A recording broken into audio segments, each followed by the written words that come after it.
Frères et sœurs, bonjour tous. Ce matin, nous allons expliquer au sujet de notre Seigneur Jésus-Christ et de sa crucifixion.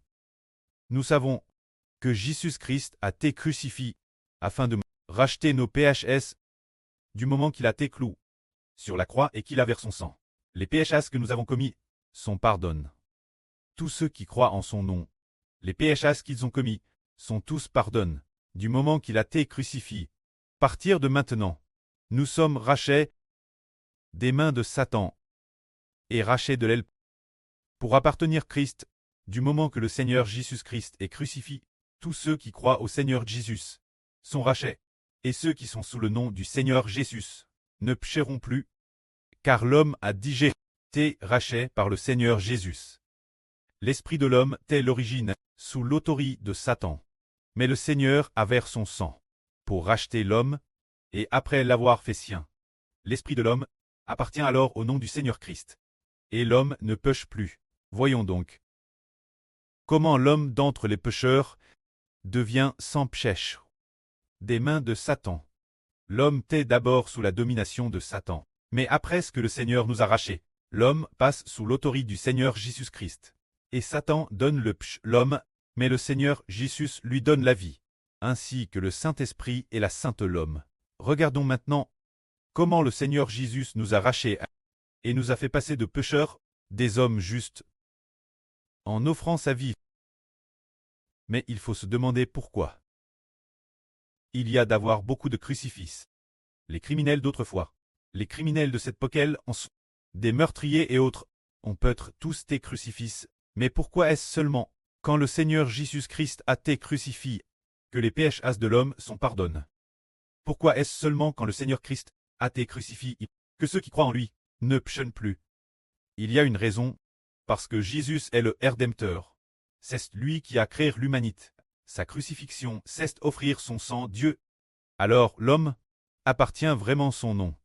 Et après être ressuscité d'entre les morts, il détient le pouvoir sur le jour des morts et sur la mort. Tous ceux qui appartiennent son nom, Satan n'a plus le pouvoir de dominer. Ceux qui appartiennent au nom de Jésus. Mais si une personne n'est pas le Fils de Dieu, et n'est pas le Rédempteur, madame, si elle est crucifiée, elle ne peut pas non plus racheter l'homme des mains de Satan pour le rendre Dieu.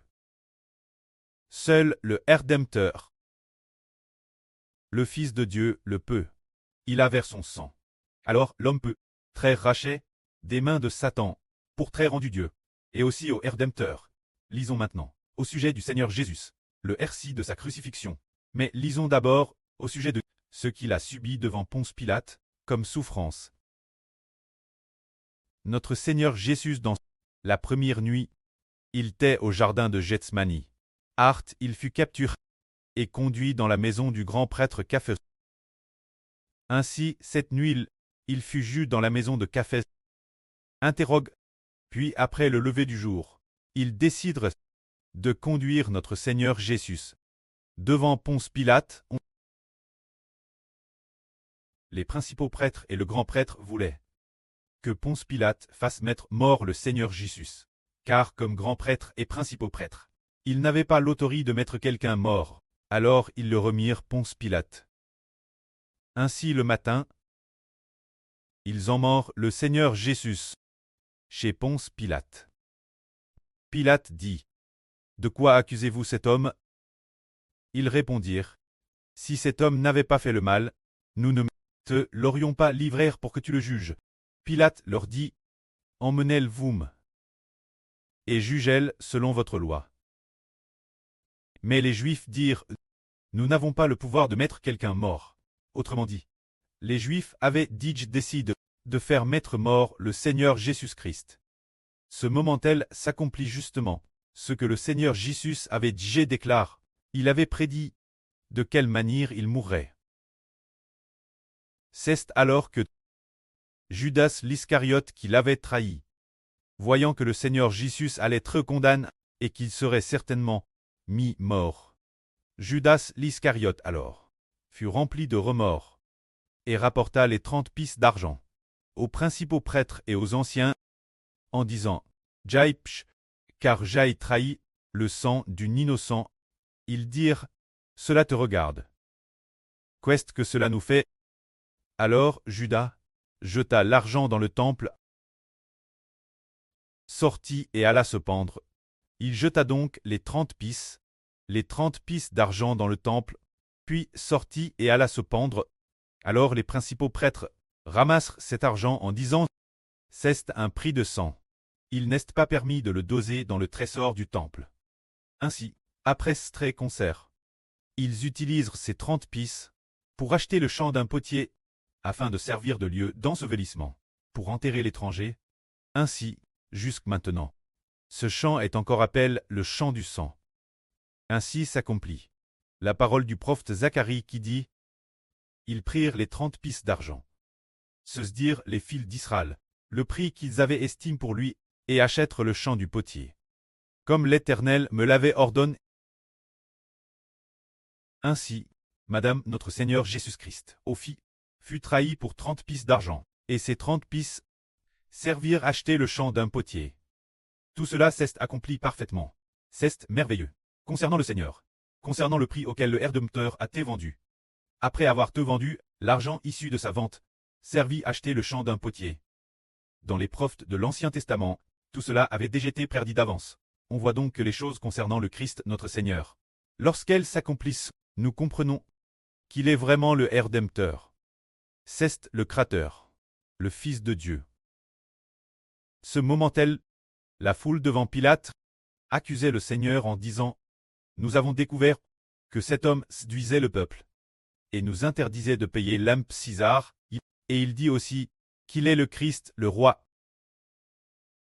Alors Pilate s'avana pour interroger le Seigneur, disant: es-tu le roi des Juifs?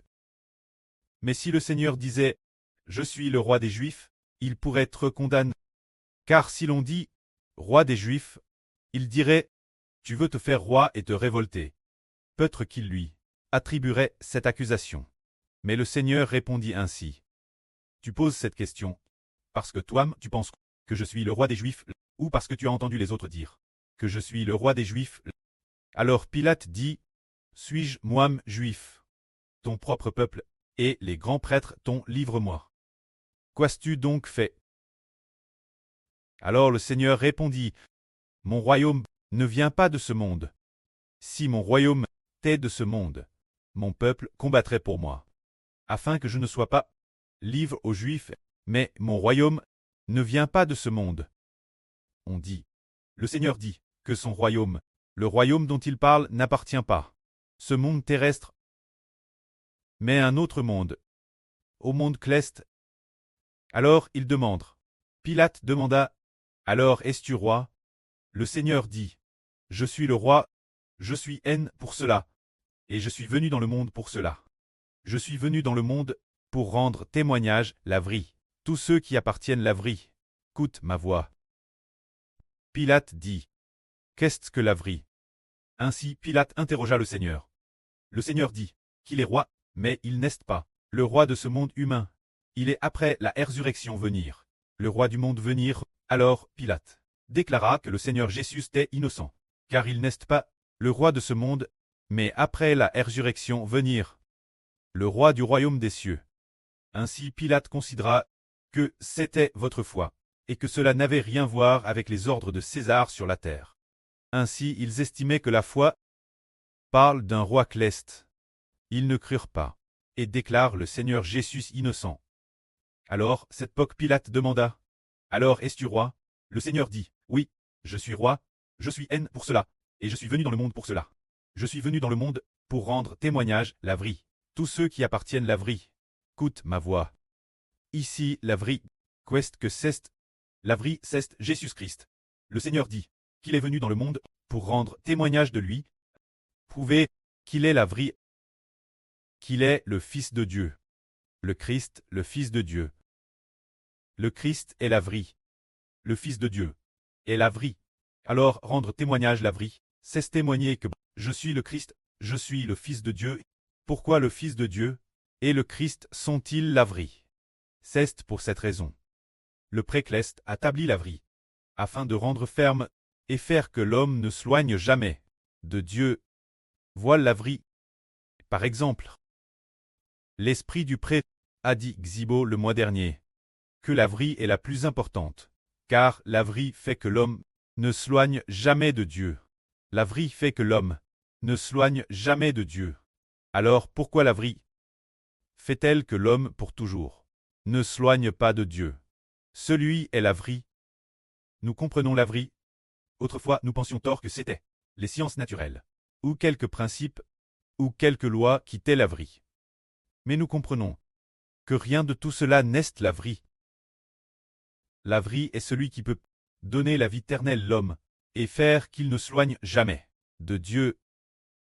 Voilà la vraie. Ainsi la vraie est donc le Fils de Dieu, un très vivant et autorisé, qui gouverne la vie de l'homme, et lui donne la vie éternelle, et qui fait aussi que l'homme n'abandonne jamais Dieu pour l'éternité. Cette personne est la vraie. Cette personne, c'est Jésus-Christ venu dans le monde en chair. Il est la vraie. Alors ce qu'on appelle la vraie doit fortement d'abord remplir deux conditions. La première condition, c'est qu'il doit être le Fils de Dieu. Il doit être le Fils unique de Dieu, descendu du ciel pour devenir homme, ou bien être un fils que le précleste et le Seigneur. On forme parmi les hommes, bien et sœurs dit ainsi. Le fils du précleste, le Seigneur Christ, et le frère Xibo sont la vraie. La deuxième condition, c'est que il doit certainement être loin de Dieu. Le Seigneur Christ est loin de Dieu. Loin est aussi appelé. Loin, c'est le sens de Christ. Loin, qu'est-ce que cela signifie? Hier, le frère Xibo l'a traduit par loin est le prince héritier de Dieu. Alors aujourd'hui, Xibo a encore dit que loin est aussi le prince héritier du Christ. Autrement dit, l'Esprit de Dieu et l'Esprit du Seigneur Christ entrent en lui pour que ce Fils accomplisse la volonté de Dieu et fasse que l'homme ne s'éloigne jamais de Dieu, ni du Seigneur Christ pour toujours. Celui est la vraie. Donc, si c'est la vraie, alors il doit être le Fils de Dieu. Il doit être loin de Dieu. Plus tard, on a découvert que le Seigneur Christ est la vraie, qu'il est loin de Dieu. L'Esprit de l'Éternel Dieu est dans le Seigneur. C'est pourquoi le Seigneur doit affermir de afin que tous ne s'éloignent jamais de Dieu. Tous les hommes sont tous comme des brebis gares, s'éloignant du précleste Jova, mais le précleste Jova a mis les péchés de tous sur ce Fils là et veut établir ce Fils comme le Rédempteur de toute l'humanité, pour que ce Fils fortifie tout le monde, afin que tous jamais ne s'éloignent de Dieu et viennent pour toujours la source de l'eau de la vie, pour que les hommes pour toujours reçoivent la guerre de Dieu. C'est pourquoi celui-ci est la vraie. Ainsi, dire que le frère Hberest la vraie revient au madame le frère Hberest, le propre Fils de Dieu et du Seigneur, épouse de l'Esprit de Dieu et du Seigneur. Alors puisqu'il est le Fils de Dieu et du Seigneur, et qu'il a l'Esprit de Dieu et du Seigneur, l'Esprit de Dieu et du Seigneur, et en frère Héber, permettant frère Héber de savoir fortifier tout le monde, afin de ne pas s'éloigner de Dieu. C'est pourquoi le frère Héber est aussi comme le Seigneur, tant la vraie, se dire le fondement, pour que les hommes, tous ceux qui croient en ce fondement, ne soient plus branlels, ne délaissent plus Dieu. Ainsi quiconque croit en lui, ne délaissera plus jamais Dieu. Quiconque croit en lui, ne délaissera plus non plus le Seigneur. Alors celui-ci est la vraie. C'est pourquoi le Seigneur a dit, Pilate a demandé ce qu'est la vraie. La vraie c'est celui qui possède le Saint-Esprit de Dieu, le Fils unique, Jésus-Christ et le frère Héber. Que la gloire soit auprès et au Seigneur.